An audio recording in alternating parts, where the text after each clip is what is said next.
Yun, today's detail, 2011 Toyota FJ Cruiser.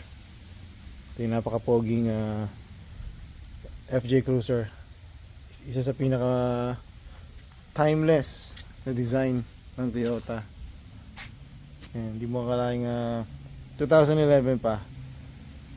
So ang ating work order today ay ano pala, one step ceramic, tapos i-oil change din natin. Lalagyan natin ng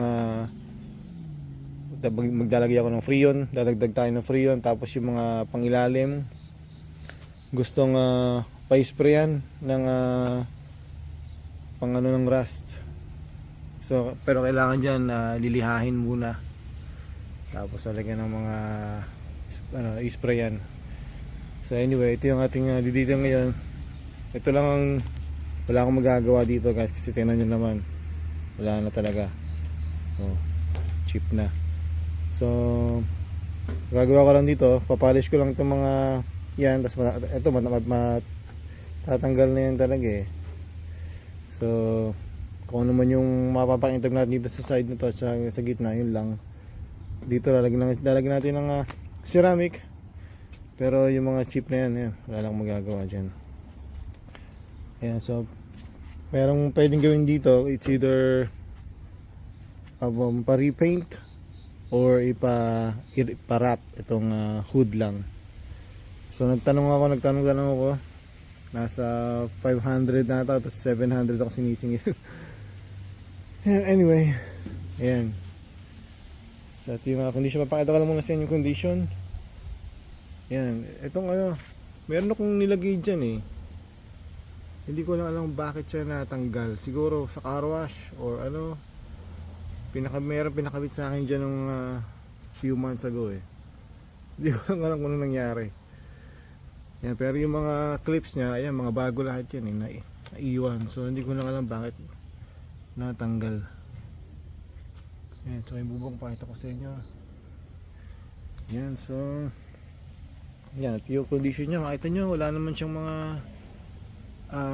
deep scratches. Ay, ito pala, meron tayong dito. Yan, may mga light scratches katulad niyan. Yan, katulad niyan, which is normal naman.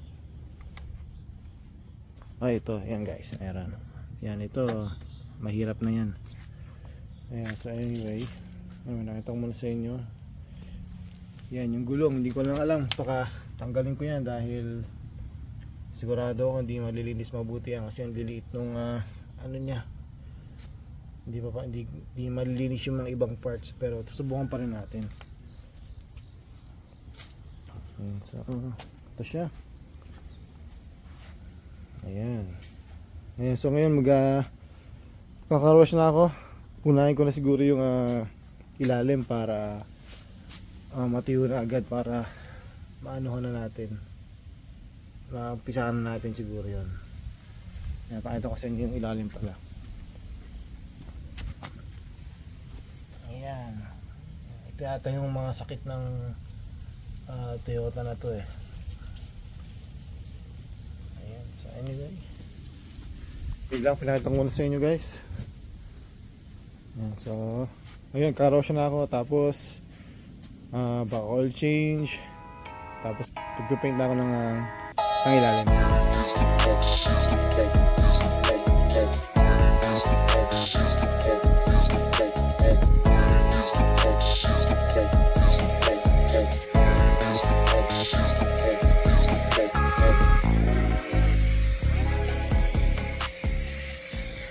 Ayan, so pati ilalim nisprayan natin ng cleaner, tapos sinundan ko nitong degreaser na may Dawn. Ayan, so para malinis na malinis. Tapos pag natuyo yan, gagawin ko, lilihain ko naman. Ayan, so ito na siya ngayon. Car wash na uli.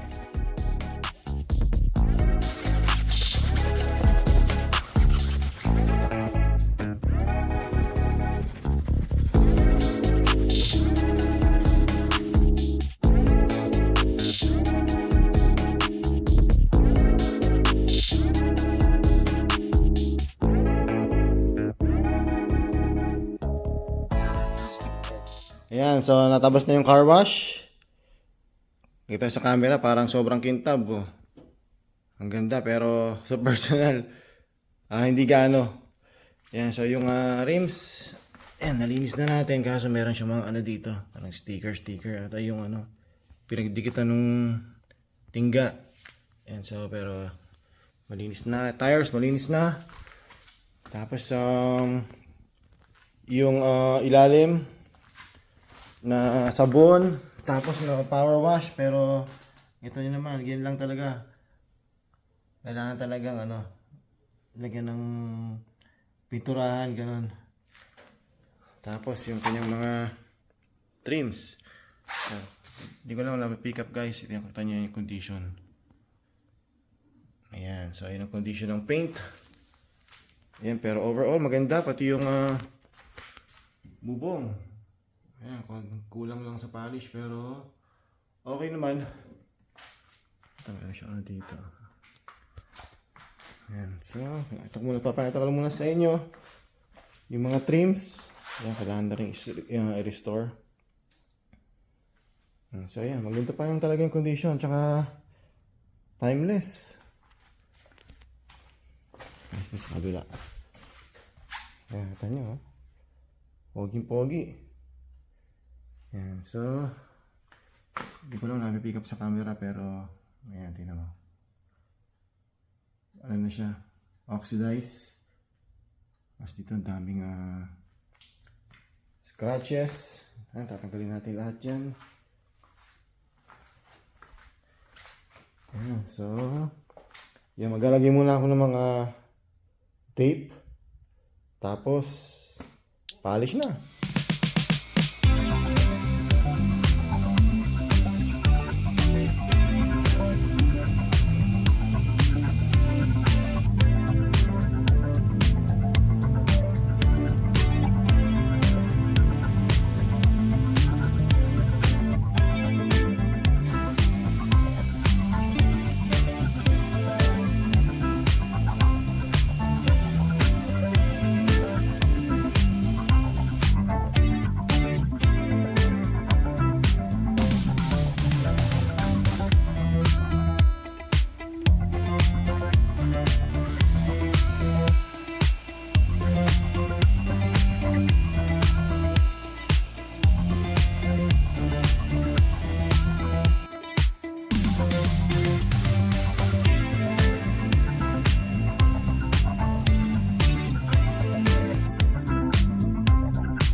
Yeah, so tapos na tayo mag-polish, nakapag-touch up na rin ako ng mga paint chips.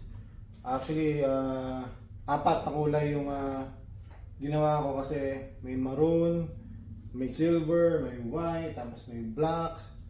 So natasya ko na lahat, kaya maglalagay na ako ng ceramic or itong graphene. Gagamitin ko itong yan, IGC. So kung makikita nyo, meron siya ditong natuklap na. Napolish ko na rin ng konti. Ano lang yan, mabilisan lang. Kasi masyadong kumakapit dun sa pad yung kulay. So ngayon, lalagyan natin ng protection para hopefully hindi na siya mag-fade ulit. Pero itong yung mga nag-chip na yan, wala na tayong magagawa dyan. So yun, so nagalagay na tayo.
Okay, so tapos na ako maglagay ng ceramic.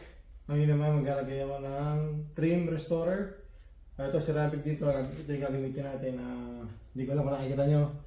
Yan, so Technician's Choice Black Fusion. Yan, so paglagay nito, simple lang. Para ko lang naglalagay ng ceramic. Ito ko sa inyo. Yan, so kanya naman yan, bumabalik agad sa pagka black. So tumatagal to ng more than 1 year based on sa mga lalagyan ko. Ayan, so kami yung black na ulit.